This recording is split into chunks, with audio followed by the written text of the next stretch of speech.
preach toxic empathy. How can empathy be toxic? You make me feel bad by showing the genocide in Gaza, but the Bible said God gave Israel to the Israelites. Skipping over the bad biblical analysis for a minute. What's the most basic teaching of Jesus? Be self-righteous? Come on, fine, it's love your neighbor. And what does loving the Palestinian people look like? Does it look like starving them and bombing them?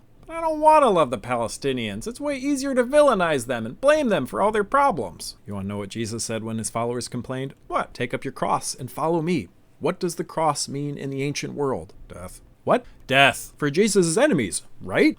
No. Then for whom? For the followers of Jesus. Why do you think that being a Christian is supposed to be easy? Jesus tells us to sell our possessions and give them to the poor, and that those who live by the sword die by the sword, and that we're supposed to love our enemies. Does any of that sound easy? No. Being a Christian should be the hardest thing any of us do. It requires us to look at the profound suffering in Gaza and see their pain as our pain, to see our complicity in that genocide. But that makes me feel bad. It should. But I don't want that. Things are bad enough in my own life. I can promise you one of Jesus' teachings will make your life easier. What's that? Jesus says in Matthew, "You have heard it was said, you shall love your neighbor and hate your enemy. But I say to you, love your enemies and pray for those who persecute you." How does that make things easier? It's definitely harder from an emotional perspective, but once you break open your heart to the suffering of others, you're free from the hate that's binding you right now. You're able to see people who call you enemy as beloved children of God, worthy of respect and care. That's liberation.